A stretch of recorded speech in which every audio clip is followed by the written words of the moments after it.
이 시간 다 함께 하나님께 찬송하겠습니다.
이제 다 함께 사도신조 고백하심으로 우리의 신앙을 고백하도록 하겠습니다. 다 함께 사도신조 고백하십니다. 나는 전능하신 아버지 하나님, 천지의 창조주를 믿습니다. 나는 그의 유일하신 아들, 우리 주 예수 그리스도를 믿습니다. 그는 성령으로 잉태되어 동정녀 마리아에게서 나시고 본디오 빌라도에게 고난을 받아 십자가에 못 박혀 죽으시고 장사된 지 사흘 만에 죽은 자 가운데서 다시 살아나셨으며 하늘에 오르시어 전능하신 아버지 하나님 우편에 앉아 계시다가 거기로부터 살아있는 자와 죽은 자를 심판하러 오십니다. 나는 성령을 믿으며 거룩한 공교회와 성도의 교제와 죄를 용서받는 것과 몸의 부활과 영생을 믿습니다. 아멘. 이 시간에는 특주 선사가 있겠습니다. 마음으로 함께 참여하도록 하겠습니다.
네, 은혜로 전화 감사합니다.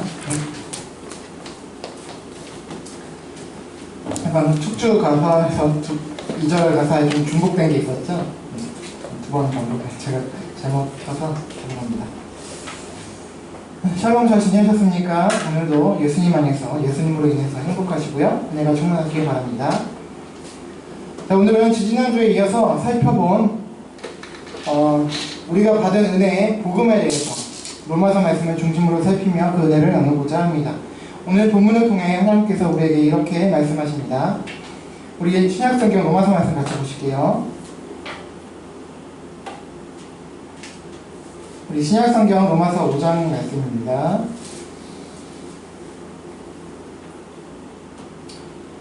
신약성경 로마서 5장 12절부터 21절까지인데요. 조금 깁니다. 신약 245쪽에서 246쪽에 있습니다. 5장 12절부터 21절, 제가 한 절, 여러분 한 절, 마지막 21절 같이 읽도록 하겠습니다. 제가 먼저 12절 읽습니다.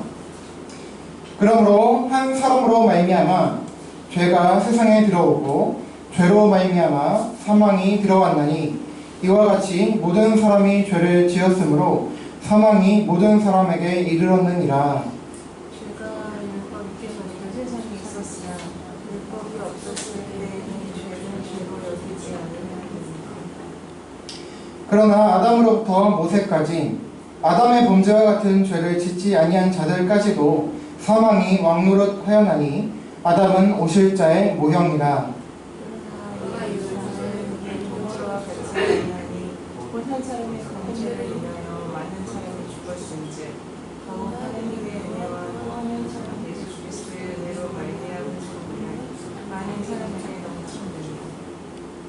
또 이 선물은 범죄한 한 사람으로 말미암은 것과 같지 아니하니 심판은 한 사람으로 말미암아 정죄에 이르렀으나 은사는 많은 범죄로 말미암아 의롭다 하심의 이름이니라. 한 사람의 범죄로 말미암아 불쌍하게 한 사람을 통하여 왕노릇 하였은즉 또 은혜와 의의 선물을 넘치게 받는 자들은 한 분 예수 그리스도를 통하여 생명에서 왕노릇 그런즉 한 범죄로 많은 사람이 정죄에 이른 것 같이 한 의로운 행위로 말미암아 많은 사람이 의롭다 하심을 받아 생명에 이르렀느니라. 한 사람이 순종하지 아니하므로 많은 사람이 죄인 된 것 같이 한 사람이 순종하심으로 많은 사람이 의인이 되리라.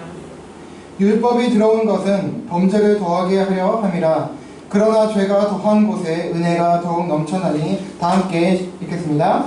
이는 죄가 사망 안에서 왕노릇한 것 같이 은혜도 또한 의로 말미암아 왕노릇하여 우리 주 예수 그리스도로 말미암아 영생에 이르게 하려 함이라. 아멘. 여러분, 우리는 그동안 우리가 성경을 통해서 그리스도인인 우리들에게 여러 가지 의무들이 주어져 있다는 점을 살폈고요. 또 지지난주에 그러나 그런 우리들이지만 여전히 우리들에게는 죄성이 남아있어서 선을 그리고 의를 행하기 원하고 또 하나님의 율법을 말씀을 즐거워하지만 하나님을 기뻐하지만 마음과 생각은 하나님과 선과 의에 가 있고 그렇지만 막상 어떻게 된다고요? 선과 의를 행하지 못한다. 죄악을 행하고 불완전하게 행하는 곤고함이 우리에게 있다. 곤고함, 원어로 보면 뭐라고 했을까? 비참하다는 거예요. 비참한 상태에 우리가 여전히 있다는 거죠.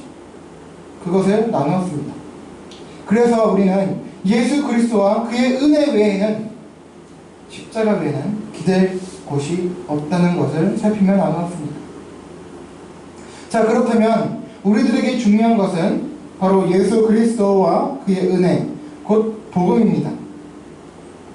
이 복음에 대해서 오늘 본문을 통해서 살펴보고 은혜를 나누고자 합니다. 여러분, 오늘 제목을 보면 다시 들어야 할 은혜의 복음이라고 했습니다. 여러분들 중 혹시 이 제목에 대해서 의아해 하실 분들이 계실지 모르겠습니다.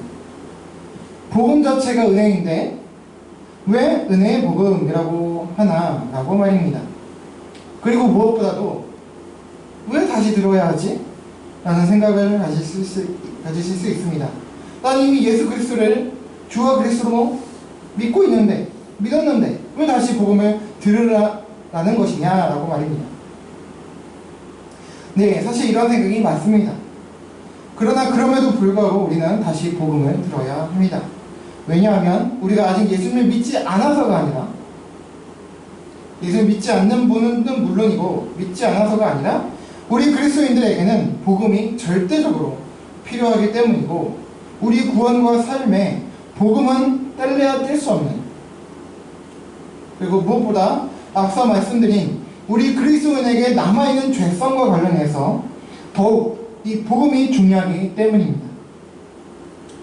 그렇다면 복음을 잘 알아야 하는데, 무엇이 복음인지 알아야 하는데, 또 이를 위해서는 과연 죄가 무엇이고 어떤 것인지 등 죄에 대해서 알아야 예수님의 성육신 그리고 십자가 곧 복음을 이해할 수 있게 됩니다. 오늘 본문 12절을 다시 보시겠습니다. 함께 다시 한번 읽어보실게요. 시작. 그러므로 한 사람으로 말미암아 죄가 세상에 들어오고 죄로 말미암아 사망이 들어왔나니, 이와 같이 모든 사람이 죄를 지었으므로 사망이 모든 사람에게 이르렀느니라. 아멘. 여러분, 오늘 본문을 우선 쭉 보시면, 읽어봤습니다만 계속적으로 한 사람과 또 다른 한 사람을 비교하고 대조하시며 말씀하고 있습니다. 우선 12절에 한 사람은 누구일까요? 네, 뒤 14절에서 소개하고 있지만 바로 첫 인간이자 우리 모든 인류의 조상인 아담입니다. 이 아담 때문에 죄라는 것이 세상에 들어왔고요, 이 죄로 인해서 또 뭐가 왔습니까? 우리에게 사망이 들어왔다고 말씀합니다. 그리고 본 구절은 모든 사람이 죄를 지었고 그래서 사망도 모든 사람들에게 이르렀다라고 말씀합니다. 이 부분에서 우리는 질문하죠. 왜 한 사람 아담 때문에 모든 인류에게 죄와 사망이 들어왔을까 하는 것입니다. 이 점은 비신자들은 물론이고 때론 우리 신자들에게도 불만스러운 점으로 다가옵니다. 그 이유를 살펴보기 위해서 창세기 1장으로 잠시 가서 보겠습니다. 우리 창세기 1장 26절과 31절만 보겠습니다. 같이 읽어보실게요. 시작. 하나님이 이르시되 우리의 형상을 따라 우리의 모양대로 우리가 사람을 만들고 그들로 바다의 물고기와 하늘의 새와 가축과 온 땅과 땅에 기는 모든 것을 다스리게 하자 하시고, 하나님이 지으신 그 모든 것을 보시기에 심히 좋았더라. 저녁이 되고 아침이 되니 이는 여섯째 날이니라. 아멘. 네, 우선 이 죄를 이야기해서 우리 인간이 어떻게 창조되었는지 좀 볼 필요가 있겠죠. 우선 인간 창조에 대해서 살펴보겠습니다. 하나님께서 우리 인간을 창조하실 때 우리는 어떤 존재였을까를 방금 본 창세기를 통해서 우리는 알 수 있습니다. 자, 26절에 보니까 우리 어떻게 창조되었대요? 아담은 하나님의 형상과 모양으로 창조되었다라고 말씀합니다. 자, 형상과 모양은 이제 엄격히 그 의미를 따질 수도 있습니다만은 비슷한 의미를 가지고 있고요. 상호 교차적인 의미로 이해하시면 되겠습니다. 그래서 영어로 하면 이미지네이션, 이미지죠. 자, 형상과 모양은 그래서 이미지인데요. 뭐냐? 곧 지정의라고 할 수도 있고요. 뭐 도덕성이라고 할 수 있고요. 또 영혼, 또 자유의지, 물론 지정의에 해당하는 거지만 등을 의미한다고 볼 수가 있습니다. 자, 오래전이지만 설명드린 바가 있기 때문에 이 시간 자세하게 설명을 드리지 않을 것 생략하겠습니다. 자, 이렇게 하나님의 형상과 모양이 가지는 여러 의미들이 있지만요, 특별히 26절 자체에서 우리가 확인할 수 있는 인간이 가진 하나님의 형상과 모양의 대표적인 의미는 뭘까요? 그 뒤에 나오죠. 여러 가지를 바다 물고기, 하늘의 새 등등 모든 것을 다스리게 하자. 뭡니까? 다스리는 권세, 통치권을 말하는 것입니다. 만물에 대한 통치권과 그 권위를 의미합니다. 그리고 31절을 또 보시면 이렇게 말씀하죠. 모든 것을 지으시고 심히 좋았더라. 좋아하셨다는 거예요. 이것은 무슨 말이냐? 곧 절대적으로 선하시고 완전하신 하나님 입장에서 인간을 포함해서 모든 만물을 창조하시고 보신 반응이 뭐냐? 심히 좋았더라. 뭐예요? 인간은 완전했다라는 거예요. 완벽히 선한 존재였던 거예요.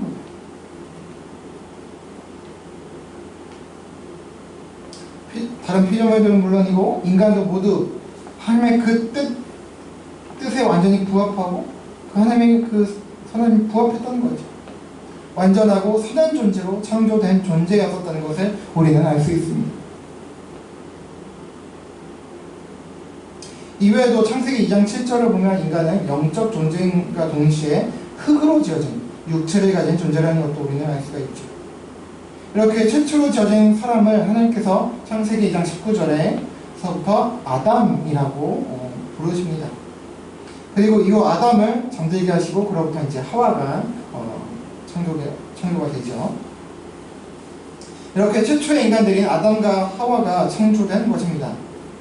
그들은 에덴의 동산에서 하나님께서 허락하신 모든 것을 누리며 또 하나님과 교제하고 교통하며 만물에 대한 통치권을 하나님의 뜻대로 실행하였고 또 가지고 있었고요. 또 주신 자유의지 가운데 복과 평화 그리고 생명을 누리며 살고 있었어요. 그러나 그것이 오래가지 못하고 깨지고 만 것입니다. 왜요? 3장에 따르면 사탄의 유혹에 하와가 넘어가서 선악과를 먹고 그녀가 아담에게도 주어서 아담도 먹고 말한 것입니다. 먹지 말라는 선악과를 먹은 것이죠. 자, 그들은 주어진 자유의지를 가지고 하나님의 말씀에 불순종하는 데 사용한 것입니다. 우리는 보통 사용해요. 아담과 하와는 뭔가 좀 부족했어. 연약해서 하나님의 말씀에 사탄의 유혹에 그냥 지고 마는 것이다. 불완전해서 연약해서. 아니요. 방금 우리가 봤죠. 아담과 하와는 완전한 존재였어요.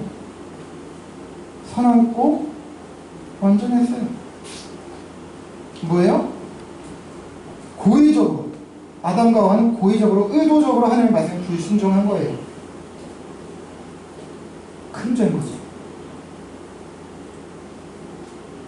하나님 사탄이 유혹을 거부할 수도 있었지만 그러지 않고 의도적으로 그들은 죄를 범한 것입니다. 하나님과 같이 되려고 사탄의 그 말에 나도 하나님처럼 될래. 하나님 그 교만을 싹 듣게 돼서 의도적으로 범시한 것입니다. 이렇게 그들은 하나님의 말씀에 불순종함으로 하나님과의 평화적 관계가 깨어진 것입니다. 그들은 그래서 에덴의 동산에서 쫓겨나게 되고요. 이렇게 그들에게 죄가 들어오고 그 결과로 사망이 들어왔습니다. 먹으면 정령 죽으리라. 반드시 죽으리라. 그 즉시 꽃가닥 하진 않았지만 이제 하나님과 관계가 끊어져서 그 생명의 근원이신 하나님과의 관계가 끊어지니까 어떻게 돼요? 죽어가게 된 거예요. 지금 우리와 같이. 물론 지금의 우리들보다는 훨씬 더 수명이 길었지만 거의 1000년 가까이 했죠. 질병이 들어오고 사망이 들어왔습니다. 영적으로 죽고 육적으로도 죽고. 그래서 여기서의 사망이란 육체적 죽음, 꼴가닥 하는 그 죽음만이 아니라 그 근본 원인이 되는 영적인 죽음, 곧 하나님과의 관계가 깨어짐을 말하는 것입니다. 만약 그들이 선악과에 대한 말씀을 지켰다면 어떻게 됐을까요? 그들은 물론이고 우리 인류는요, 죄와 사망, 고통과는 아무런 상관없이 지금도 모든 인류는 이 완벽한 세상에서 완벽하게 완전하게 행복하게 살고 있었을 거예요. 영원토록. 그러나 최초 인류가 범한 이 죄악으로 인하여 인류는 고통에 빠지게 된 것입니다. 그렇다면 이 지점에서 궁금하실 거예요. 아니, 죄는 아담과 하와가 지었는데 왜 그들의 후손이 우리들에게까지 죄와 사망이 있는가? 라고 말입니다. 그리고 또 처음 선악과를 따먹은 사람은 아담이 아니었어요. 하와였습니다. 하와가 먼저 먹고 아담에게 줘서 아담을 먹게 된 거예요. 그런데 왜 아담의 죄, 아담에게 책임을 크게 물으시는가? 라고 하는 것입니다. 그것은 바로 아담이 첫 인간인 동시에 인류의 대표이기 때문입니다. 이것은 창세기 1장 26절에서 본 바와 같이 첫 인류인 아담과 하와에게 만물에 대한 통치권이 주어졌다는 점에서도 유추할 수 있고요. 통치권, 대표, 지도자. 하나님께서는 창세기 1장 28절부터 30절 그리고 2장 16절에서 17절 등에서 대표로서의 아담과 언약을 체결하십니다. 즉 계약을 맺으셨다는 거예요. 창세기 1장 28절부터 30절 번성하고 충만하고 땅을 뭐 정복하고 살리라 이런 거 계약하는 거예요. 그러면 복을 줄 거야. 근데 이게 복이야. 내가 주는 복이야. 계약 체결이죠. 내가 주고 너는 그거를 해오면 돼. 계약입니다. 또 2장 16절 17절 너 예전에 세상에 있는 지구촌의 모든 과일 다 먹어도 돼. 그러나 중앙에 있는 생명 알게 하는 선악을 알게 하는 나무의 열매는 먹지 마. 그거 하나 먹지 마.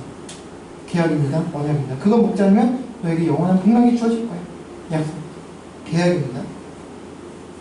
이것을 해야면 내가 이렇게 해줄 거야. 그게 계약입니다. 언약인 거예요. 그리고 하와가 먼저 범죄했음에도 아담의 죄라고 하는 이유는 하와는 어떤 사람이에요? 여성분들 너무 기분 나빠하지 마세요. 아담으로부터 지어졌어요. 아담은 하와의 머리예요. 성경적 개념입니다.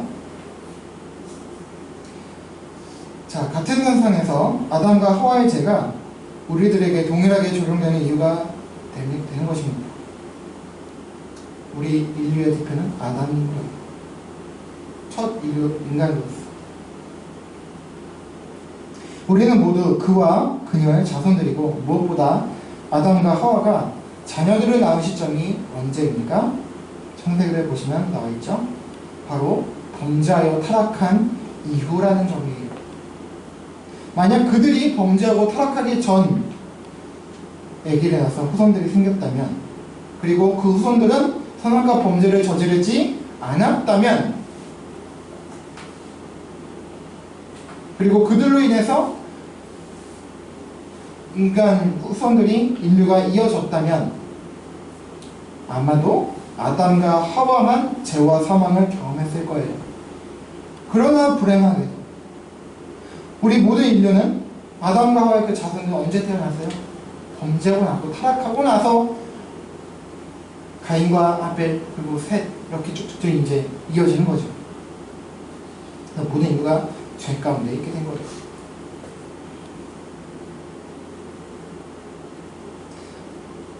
모든 우리 인류가 아담과 하와가 타락한 이후에 낳은 후손들로 됐기 때문에 모든 인류는 다 아담의 관계에서 끊어진 상태에서 죄성을 가지고 태어나고요.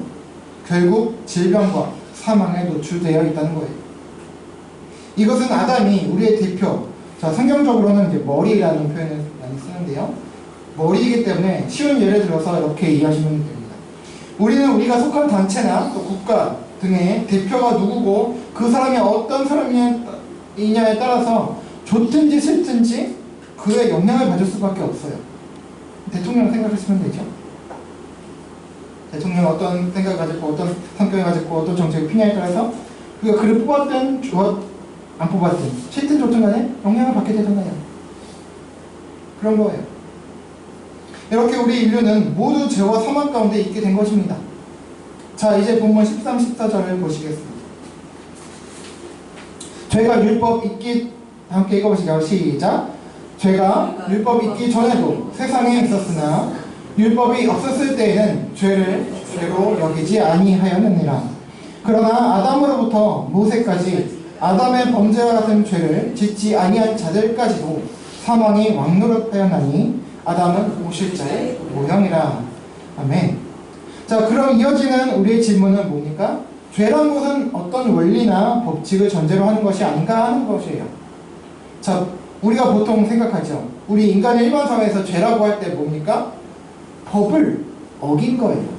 법을 범한 거를 죄라고 보통 그렇게 말합니다. 뭐 국법, 또 무슨 법. 질서 이런 것들. 또 그렇게 우리가 인지하고 있기 때문에 죄라고 할 때는 보통 어떤 법이 있을 때 성립하는 개념 아닌가라고 했는데 근데 본 13, 14절을 보니까 그렇지 않다고 말씀해요. 죄가 율법이 있기 전에도 죄가 있었대요. 세상에 있었대요.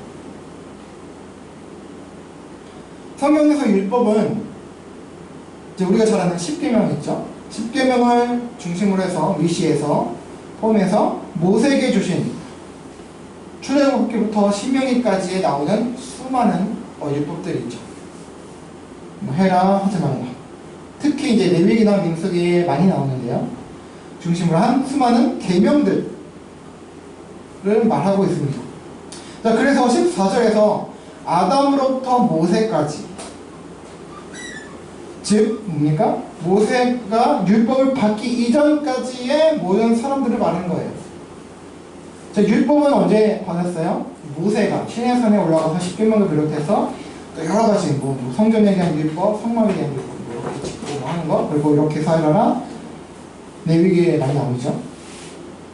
자, 모세 때 주어진 거예요. 그러면 모세 출애굽기 이전 그때의 사람들 죄라는 게 성립 안 된다고 우리는 생각할 수 있잖아요. 그래서 우리가 보통 우리의 생각대로라면 죄라는 것이 성립이 안 되는 거예요. 그러나 성경은 아담과 하와도 죄를 범했다고 말씀하고 따라서 율법이 주어지기 전인 모세 이전의 사람들도 죄가 있었고 따라서 사망이 그들에게 왕노릇 다스린다는 거죠. 사망이 우리를 다스린다는 거예요. 하나님의 생명이 우리를 다스리는 게 아니라 사망이 우리를 다스린다.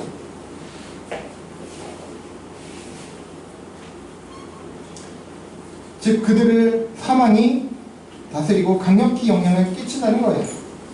그런데 13절 후반부를 보니까 율법이 주어져 죄를 죄로 알게 되었다라는 것을 말씀하고 있습니다. 그 전에도 죄는 있었어요. 율법이 주어지기 전에 죄로 있었는데 사람들이 율법이 없으니까 뭐가 죄인지 모르고 있는 상태로 살아가고 있다는 거예요.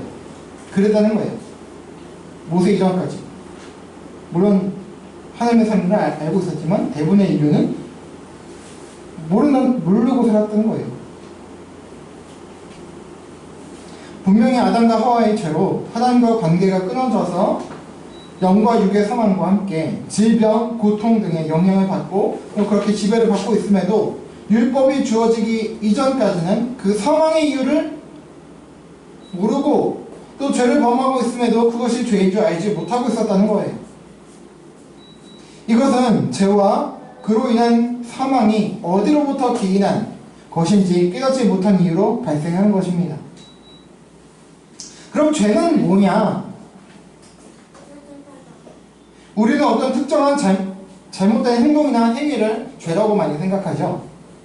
거짓말, 살인, 강도, 사기, 어떤 눈에 보이는 그거를 죄라고 많이 생각합니다. 그러나 성경에서 말하는 죄란 뭡니까? 마음속의 동기나 생각까지도 포함하고 있고요. 또 그러나 근본적으로는 죄란 뭐냐? 하나님과 그의 뜻 그리고 그의 관계에서 벗어난 상태, 그것이 죄다라고 말하는 거예요. 그래서 죄를 뜻하는 헬라어 하마르티아라는 단어가 있는데요. 이 신약성경에 쓰인 원어 단어 헬라어 고대 그리스어입니다. 하마르티아라는 단어가 있는데 이 죄를 뜻하는 단어예요. 뭐냐? 전에도 말씀드렸죠. 관용에서 화살이 벗어나는 것을 말할 때 하마르티아라고 합니다. 하나님과의 관계, 그의 뜻에서 벗어났다라는 거예요. 그것이 죄다라는 거예요.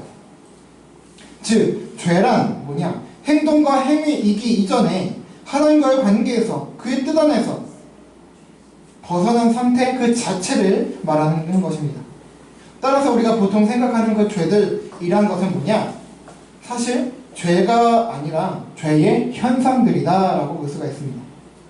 이렇게 14절은 모세 이후의 사람들이야 말할 것도 없고 아담과 같이 실제로 선악과를 따먹지 않았고 모세에게 율법이 주어지기 전까지의 모든 사람들에게까지 모두 이 죄로 인해서 사망이 왕노릇하게 되었다라고 가르치고 있습니다. 자, 그런데 여기서 중요한 것이 있어요. 이렇게 우리 인류에게 죄와 사망을 안겨주게 된 아담이 뭐라고 해요? 14절에 끝에 뭐라고? 아담은 오실 자의 모형이라. 자, 모형. 옛날 성경에는 뭐 다르게 읽고 이제 예표라는 뜻이거든요. 아담을 통해서 오실 자를 우리는 볼 수 있다, 알 수 있다라고 하는 거예요. 자, 이어서 15절 16절입니다. 같이 읽어볼게요. 시작. 그러나 이 의사는 그 범죄와 같지 아니하니 곧 한 사람의 범죄로 인하여 많은 사람이 죽었은즉 더욱 하나님의 은혜와 또한 한 사람 예수 그리스도의 은혜로 말미암은 선물은 많은 사람에게 넘쳤느니라. 또 이 선물은 범죄한 한 사람으로 말미암은 것과 같지 아니하니 심판은 한 사람으로 말미암아 정죄에 이르렀으나 은사는 많은 범죄로 말미암아 의롭다 하심의 이름이니라. 아멘. 자, 14절 마지막에서 말씀한 오실 자가 누구인지는 아직 밝히고 있지 않습니다. 그러나 그분의 정체는 뒤에서 말씀하고 있고요. 그 오실 자를 통해서 주실 것이라고, 뭔가 주실 것 같은데 그것 주실 것이라고 예상되는 은사, 은혜라는 말이에요. 은혜가 뭐냐? 그 범죄, 곧 아담의 범죄와 같지 않다는 것을 말씀하고 있어요. 자, 왜냐하면 왜 같지 않고 다르냐라고 하는 것인데, 왜냐하면 그 과정과 그 결과가 아주 상이하기 때문이라는 거예요. 그 범죄, 곧 아담의 경우는 어땠어요? 불순종하여 범죄하게 되었고요. 타락해서 그 자신은 물론이고 전 인류에게 죄와 사망을 안겨주었어요. 그러나 하나님과 또 오실 자이신 우리는 알죠? 예수 그리스도의 은혜로 인한 선물을 많은 사람에게 줄 것인데, 오실 자 예수 그리스도의 은혜로 인한 선물을 많은 사람에게 줄 것인데, 그 선물을 16절에서 설명하고 있죠. 이 선물은 어떤 선물이에요? 어떤데요? 이 선물은 아담이 준 것과 달리 의와 생명을 많은 사람에게 주는 거예요. 한편 16절 후반절 말씀, 은사는 많은 범죄로 말미암아 의롭다 하심의 이름이니라 라는 말씀이 좀 이해하기 어렵죠. 좀 잘못된 것 같이 보이죠.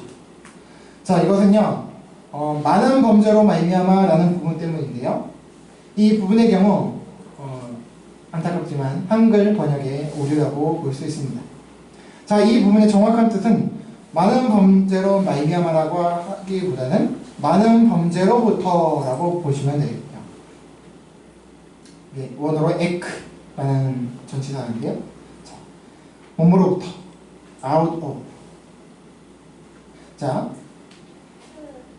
즉 정죄는 한 사람의 한 가지 범죄, 불순종만으로 된 것이죠.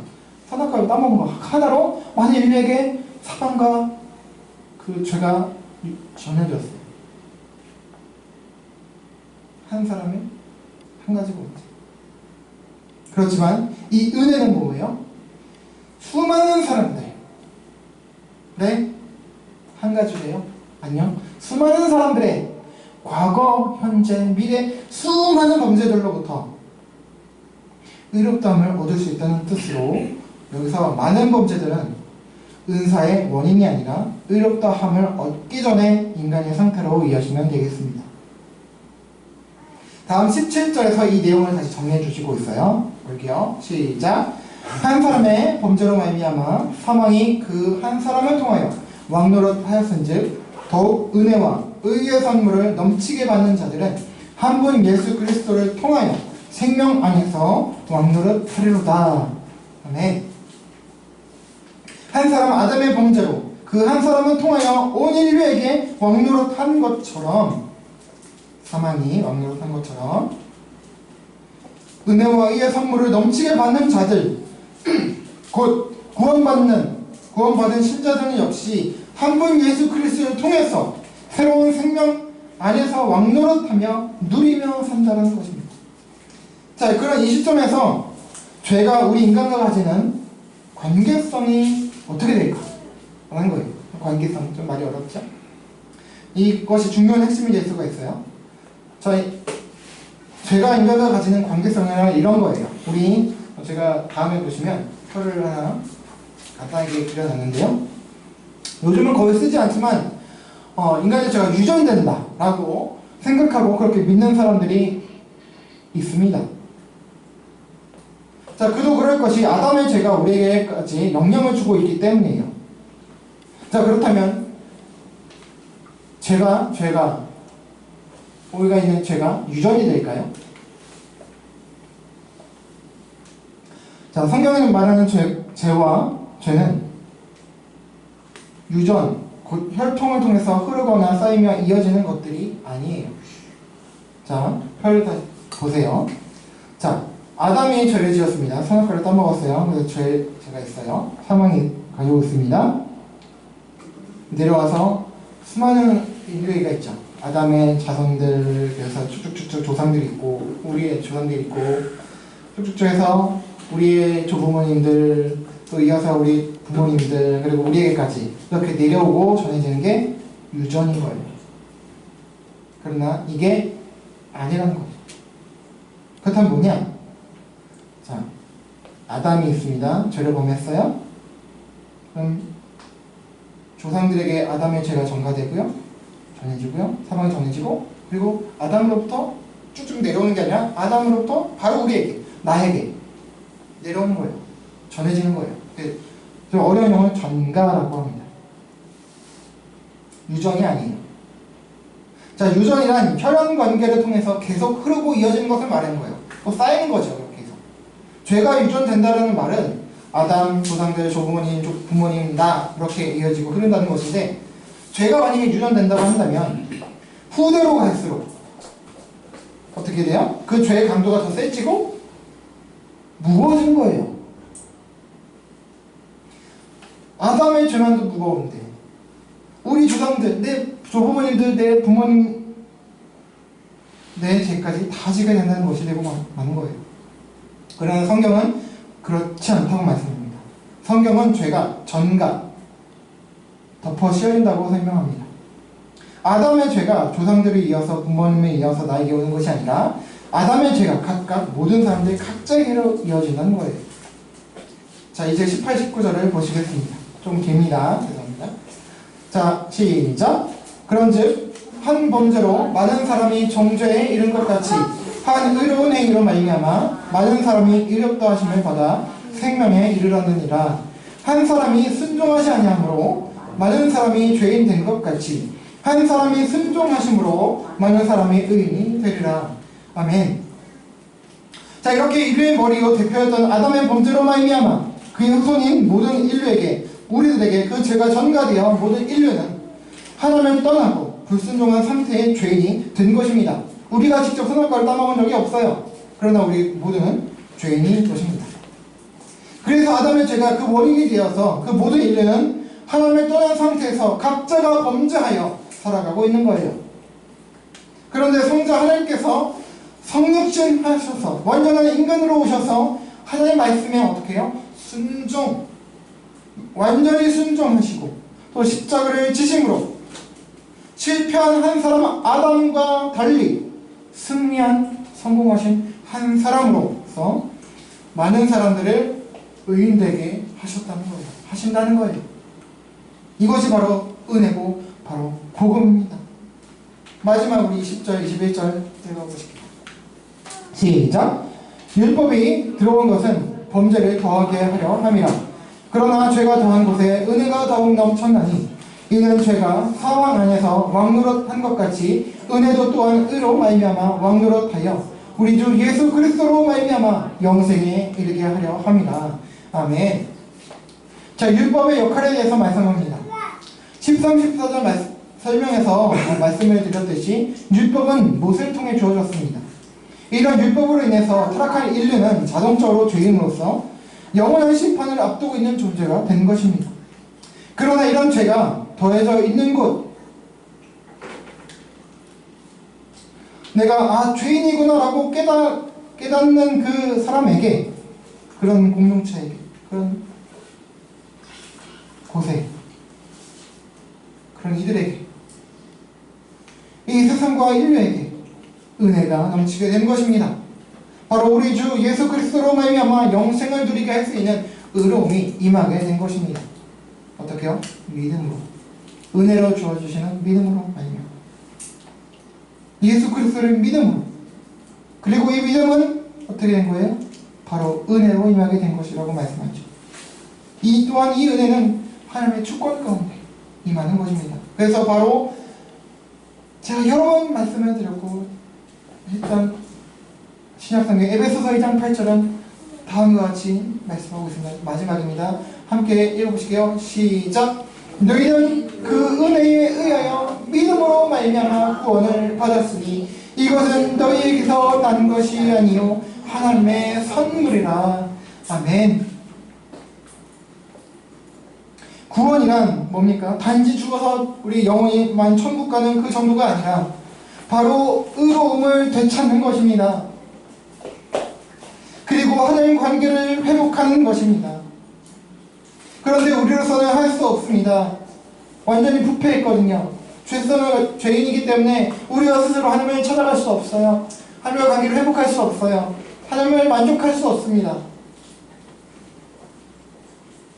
신자들일지라도 우리 지지난주 말씀 나눈 것과 같이 우리들에게 여전히 죄성이 남아있어서 선과 의를 행하고자 하여도 할 수 없고 그것을 원하지만 할 수 없고 설사 행한다 하더라도 완전하지 않습니다. 결국 죄로 남을 수밖에 없습니다.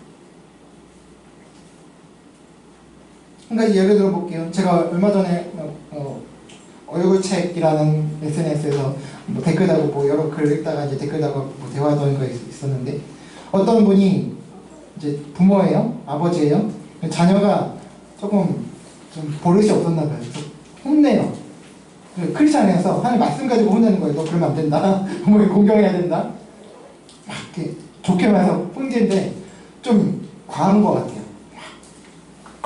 자녀한테 상처가 되는 거예요. 막 정죄를 하고 막 뭐요? 분명히 하나님 말씀 가지고 훈계를 했어요. 그러나 그거 가지고 하나님 말씀 지킨다고 했지만 그거 가지고 한 영혼에 또 상처를 주게 된 거예요. 뭡니까? 죄를 범한 거잖아요. 하나님 말씀이 지키겠다고 하면서 한편에 또 하나님 말씀을 범한 것이 된 거예요. 어떻게 해요? 그렇다는 거예요. 우리 인간은 하나님 말씀을 지킨다고 해요. 그러나 한편을 보면 또 그것으로 인해서 또 죄를 범한다는 거예요. 하나님 말씀을 범한다는 거예요. 너희 자녀를 인격체로 대하라는, 분노케 하지 말라는 하나님 말씀을 범하는 거예요. 거꾸로도 마찬가지고 수많은 상황에서. 그리고 또 우리는 어때요? 우리는 선한 의도를 가지고 어떤 사람들은 뭐 도와준다고 뭐 해준다고 해요. 그런데 어때요? 많은 경우 그 사람은 그걸 또 싫어요. 막 상처를 받아요. 난 분명 선한 의도로 했는데 그 사람이 싫어하는 거예요. 그 사람이 싫어하는 짓을 하는 거예요. 싫은 것을 주게 되는 거예요. 어때요? 선과 의를 행한다고 하지만 완벽하지 않지. 불완전한 거예요. 그러면서 죄를 또 범하는 거지. 그래서 우리는 곤고한 인생, 뭐라고 했습니까? 비참한 상태에 있는 자들일 수밖에 없습니다. 오호라 나는 곤고한 사람이로다. 이 사망의 몸에서 누가 나를 건져내려. 개인적인 죄뿐만 아니라 그래서 그런 신자들인 우리들에게도 필요한 것이 뭡니까? 바로 은혜의 복음이라는 거예요. 은혜라는 것은요, 내 공로가 아니라는 거예요. 내 노력이 아니라는 거예요. 어차피 내가 할 수 없기 때문입니다. 9가지를 지켜도 한 가지를 어기면 다 범하고 어긴 것이 되는 거예요. 하나님의 법은 다 이어져 있기 때문이에요. 각각 따로따로가 동적인 것이 아니라는 거죠. 다 범하고 어긴 것이 됩니다. 내가 이룰 수 없기 때문에, 내가 의로움을 이룰 수 없기 때문에 하나님 편에서 주시는 것, 그것이 바로 선물이고 은혜입니다. 이것이 바로 복음입니다. 율법과 복음을 비교 정의하자면 이렇습니다. 율법은 내가 하나님을 위해서 해야 하는 무엇인가라면, 복음은 뭐예요? 하나님께서 나를 위해 하신 것, 그리고 하나님께서 나를 위해 하실 것, 그것이 은혜이고 복음인 거예요. 그래서 우리는 이룰 수 없고 할 수 없기 때문에 우리들에게 공로도 없고 정죄와 항상 비참한 상태에 이를 수밖에 없습니다. 하나님을 사랑하고 하나님의 법을 즐거워하는 신자들도 율법으로 서려 한다면 그렇다는 거예요. 비참하게 됩니다. 그러나 이제 나를 위해서, 우리를 위해서 이 땅에 성육신하셔서 완전한 하나님, 완전한 인간으로서 율법의 요구를 다 이루시고 그것을 통해서 획득하신 그 의로움을 나와 우리에게, 저와 여러분들에게 대신 저와 여러분의 죄와 그 값들을 다 가져가시고 당신이 획득하신 그 의로움을 우리에게 주시고 하신 것입니다. 그래서 그리스도 예수의 은혜로 우리는 살아가는 것입니다. 여러분, 초반에 오늘 설교 제목에 대해서 말씀을 드렸어요. 복음이라고 하면 우리는 비신자들, 초신자들에게 해당되는 것이라고 생각하는 경향이 있죠. 그러나 그렇지 않다는 것입니다. 사실상 우리로, 그리스도인으로 살아가게 하는 힘은 우리의 공로나 노력이 아니고 율법이 아니에요. 바로 복음이죠. 더욱 하나님을 사랑하고 하나님의 법을 즐거워하는 사람이라면 더더욱 그렇습니다. 왜냐하면 율법을 지키려고 하나님의 뜻대로 살아가려고 하는 사람들은 바로 그리스도인들이고, 그렇게 살려고 하지만 매번 실패와 넘어짐을 반복 경험하고 그래서 곤고함과 비참함에 빠지는 사람들은 바로 누구예요? 다름 아닌 우리 그리스도인들이기 때문입니다. 그렇기 때문에 누구보다도 우리 그리스도인들에게야말로 복음이 필요하고, 그렇기 때문에 우리는 늘 복음을 다시 들어야 하는 것입니다. 그래서 매 예배 때마다 이렇게 복음이 선포되는 것이죠. 선포해야 하는 것이고, 여러분, 매 예배 때마다 이제 또 오늘도 할 거지만 축도하죠. 목사님들이. 그럼 어떻게 해요? 영원히 함께 있을지어다. 영원히 함께 있기를 축원하옵나이다. 이렇게 하잖아요. 분명히 영원히 있을 거라고 했어요. 근데 왜 매주 해요?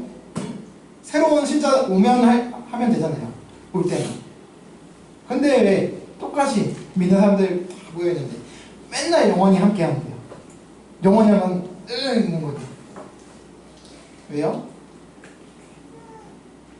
바로 우리 인간의 연약함으로 그 사랑과 은혜, 역사를, 하나님의 그 은혜의 역사를, 복음의 역사를 잊어버리게 되는 것에 따라서 제정해 주신 은혜의 선포인 거예요. 우리가 자꾸 잊어버리니까 1년 3년 살면서, 그러니까 영원히 있으니까 계속 이렇게 선포해 주는 거예요. 기억하라는 거예요. 영원하다는 거. 그 사람 끊어지지 않는다는 거. 내가 좀 실패하고 넘어져도 그 사람 끊어지지 않는다.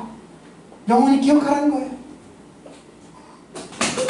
사랑하는 그리스도인 여러분, 복음은 비그리스도인들에게도 필요하지만 하나님을 사랑해서 늘 성경을 묵상하고 연구 공부하면서 성경에 따라 하나님의 뜻에 따라 살려고 발버둥치는 우리 그리스도인들에게 정말 매일 매순간 필요한 은혜입니다. 우리들 위해서 치르시고 앞으로 치르실 일들이 복음이기 때문입니다.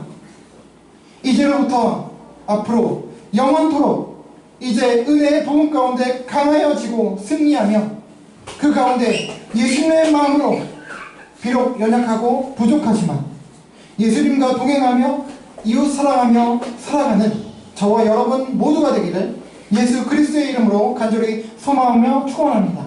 아멘. 함께 찬양하고 기도하시겠습니다. 우리 거룩하시는 하나님 주께 감사드립니다. 함께 고백하겠습니다.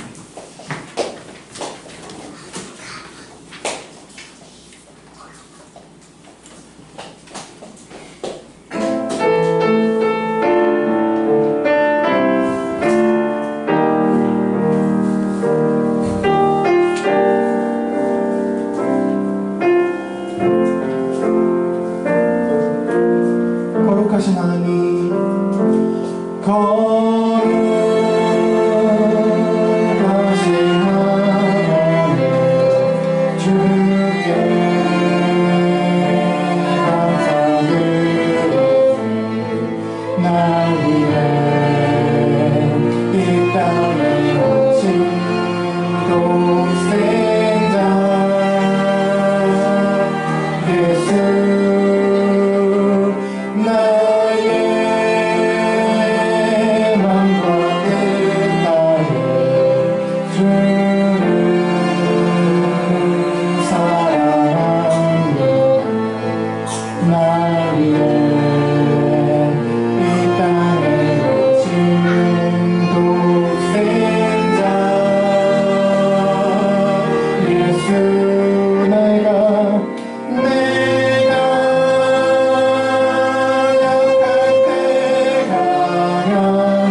사랑하시면서 기도하기를 원합니다.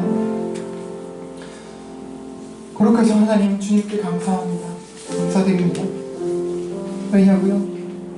나를 위해서 여전히 죄성 가운데 씨름하고 있는, 매번 실패와 절망 가운데 떨어지는 비참한 상태에 있는 나를 위해서,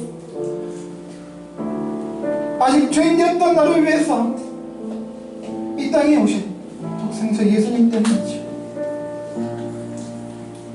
나의 마음과 뜻 다해서 주님을 사랑한다고 고백합니다. 나를 위해 이 땅에 오신 주님 때문입니다. 그런데요, 내가 약할 때 강하죠. 사실 강함을 주시는 게 아니에요. And now let the weak say I am strong. 약한 자로 하여금 나는 강하다라고 얘기하게 한다는 거예요. 실제로 강해지는 게 아니고, 어떤 목사님이 이런 말씀하시더라고요. 저희 너무 약하대요. 강해지고 싶었대요. 근데요, 기도하다가 하나님께서 이런 마음 주시더래요. 얘야, 난 너에게 강함을 주지 않을 거야. 그러나 대신 내가 너의 강함이 되어줄 거야. 가난할 때 우리를 부욕해 하신 날이죠. 아니요, 부욕해지는 거 아니에요. Let the poor say, I am rich. 실제로 부유하게 된 것이 아니라 예수님 때문에 나는 부유하다고 얘기하게 되는 거예요. 여전히 힘들어하지만, 여전히 넘어지지만, 여전히 삶의 고단함 때문에 지쳐하지만, 그러나 분명히 내가 너를 사랑한다. 너는 여전히 나의 아들, 딸이다.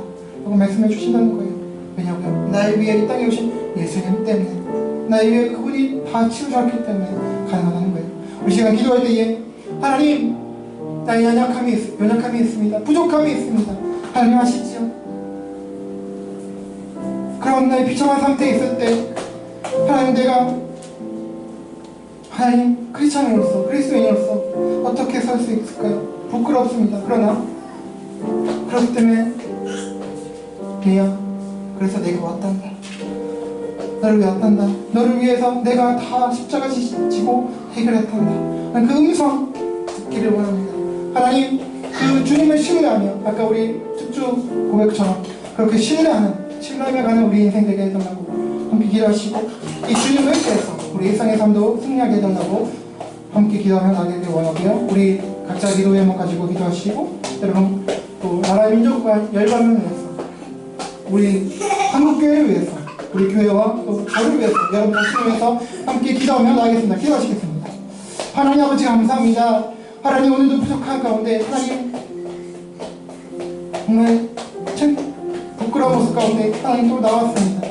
하나님, 항상 하나님을 사랑하고 하나님 뜻대로 살아가려고 원하고 또 애쓰지만, 또 그렇게 주님을 사랑하지만 선거 일을 행할 수 없는 제 자신을 보고 절망에 빠집니다. 낙심에 빠집니다. 부끄러움과 안타까움에 빠집니다. 하나님, 그러나 그래서 주님께서 나를 위해 오셨다는 것을, 나를 위해 다 치르셨다는 것을, 하나님께서 치르셨다는, 내가 하나님을 위해서 하는 것이 아니라 하나님께서 나를 위해서 하실 것이라는 것을 기억하라는 주님 말씀 주셨습니다. 하나님, 그렇습니다. 하나님, 복음은 비그리스도인들에게도 필요하지만 이미 믿는 저와 저희들에게도 절대적으로 필요한 것임을 고백합니다. 내가 그리스도인으로서 여전히 살 수 있고 살아갈 수 있는 그 근거는 율법이 아니라 복음입니다. 하나님, 이 복음을 의지해서, 예수 그리스도를 의지해서 하나님, 우리 안에 비참함을 발견될 때에, 비참한 상태에 빠지게 될 때에 하나님, 십자가를 다시 기억하고 예수 그리스도를 기억하고, 나의 노력이나 공로가 아니라 예수 그리스도의 공로를 기억하고 그 은혜를 기억하는 가운데 그래 예수님을 승리할 수 있도록 하나님 도와주시길 원합니다. 하나님, 지치고 힘들 때에, 넘어질 때에, 실패할 때에 주님을 바라보게 하여 주시옵소서. 그래서 하나님, 우리 승리하는 잔잔한 가운데 그 평화롭게 평안 가운데 살아가는, 기쁨 가운데 살아가는, 구원받은 그 기쁨 가운데, 은혜의식 가운데 살아가는, 그래서 나 같은 죄인 살리신 그 주님에 감격하여 나도 연약한 이웃들을 사랑할 수 있고 섬길 수 있기를 소망합니다. 하나님, 우리가 할 수 없사오니 하늘로부터 주님의 평안과 그 사랑과 지혜와 그 능력을 하나님 우리에게 부어 주시옵소서, 내려 주시옵소서. 그리하여 주님께서 보여주신 그 삶과 태도와 또 그 성품들이 우리의 것이 될 수 있도록 하나님 도와주시길 원합니다. 하나님, 그럼 우리의 삶을 통하여 많은 이들에게 예수 그리스도 복음이 전달되고 증거될 수 있도록 인도해 주시옵소서. 감사합니다. 하나님 감사합니다. 오늘도 부족한 가운데 저희들 불러주시고 사랑하는 아들 딸을 불러주시니 감사합니다. 하나님, 우리는 살면서 하나님의 말씀을 보고 또 듣고 깨달으면서 하나님의 뜻 가운데 살아야지, 하나님 말씀대로 살아야지, 하나님 사랑하며 살아야지, 이웃 사랑하며 살아야지 하고 다짐하고 고백하지만 그렇게 살지 못하고 상과 의를 행하지 못하고 오히려 악을 행하고 원하지 않는 악을 행하고 죄를 범하고 있는 비참한 상태에 살아가고 있음을 고백합니다. 하나님, 그때에 우리가 무엇을 의지하면 다시 설 수 있을까요? 그것은 바로 복음이라고 주님 말씀해 주셨습니다. 하나님께서 나를 위해 하시는, 주님께서 나를 위해 하시는 그리고 하실 일, 그것을 기억하라고 주님 말씀하고 계십니다. 그래서 우리를 위해서 주님께서 이 땅에 오셨다는 것을, 우리를 위해서, 그런 우리를 위해서 십자가 지셨다는 것을 우리로 기억하며 살게 하여 주시옵소서. 그 가운데 승리하며 부족하고 연약하지만 하나님께서 원하신 대로 하나님을 사랑하고 그 하나님의 사랑의 결과 이웃 사랑하며 살아가는, 그래서 우리를 통해서 부족하고 연약한 우리를 통해서 복음 예수 그리스도가 전파되고 증거되는 그런 영광의 은혜를 허락하여 주시옵소서. 감사하며 이 모든 말씀 예수 그리스도의 이름으로 기도합니다. 아멘. 감사합니다. 설교 말씀 좀 길어졌습니다. 죄송합니다. 네, 오늘은 우리 김세영 자매께서도 개인적인 사유로 인해서 못 오시게 돼서 우리 김민재 형님이 모셔서 섬겨 주셨습니다. 감사합니다. 감사합니다. 네, 오늘 식사는 우리 김선희 성도님께서 제공해 주셨습니다. 감사합니다. 풍시공사 감사합니다. 네, 예배와 함께 해주시고 예배를 섬겨주신 모든 분들께 감사드리고요. 예배와 식사 함께 해주셔서 교제 시간 가지시길 바랍니다.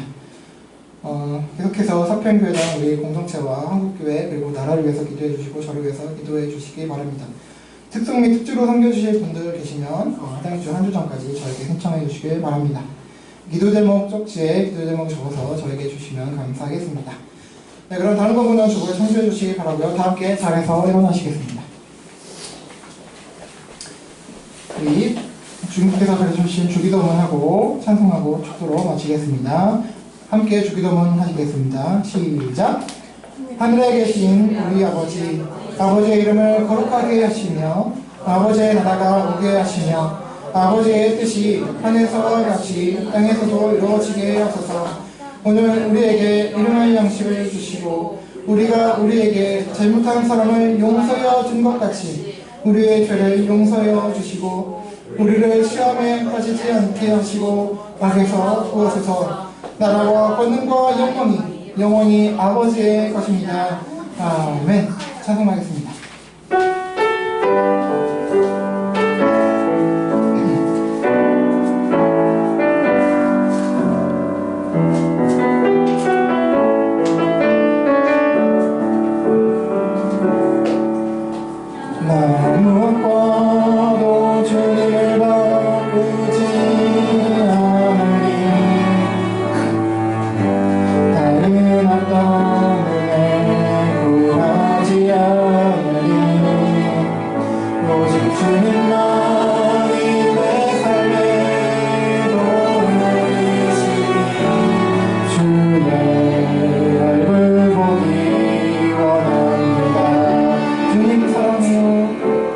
주님 사랑해요.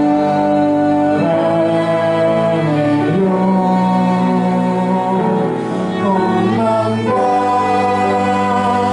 정성 다해 하나님의 신실한 친구들이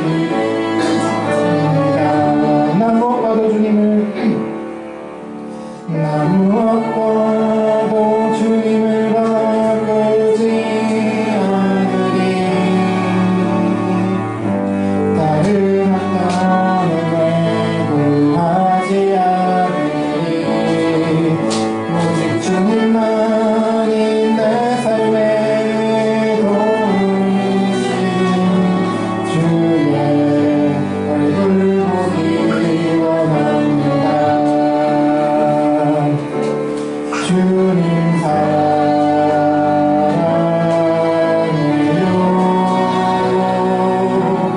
온 마음과 정성 다해 하나님의 신실한 친구들이 원합니다. 아멘. 우리 주 예수 그리스도의 은혜와 하나님 아버지의 사랑과 성령님의 내주, 감화, 감동, 교통, 위로, 인도, 회복하심이 우리가 하나님의 은혜를 받아 구원받은 그리스도인이지만 여전히 죄성을 가지고 주님 품에 안길 때까지 씨름하는 비참함을 가지고 있는 인생으로서 계속해서 복음을 듣고 되새김으로 예수 그리스도께서 우리를 대신해 율법에 순종하셔서 획득하신 그 의로움을 우리에게 전가해 주신 이 은혜의 복음을 항상 기억하여 주님 품에 안길 그날까지 자랑스러운 그리스도인으로서 예수님의 십자가를 품고 주님과 동행하며 이웃 사랑하며 살기를 다짐하고 소망하는 세상의 모든 그리스도인들에게 영원토록 함께 있을지어다. 아멘.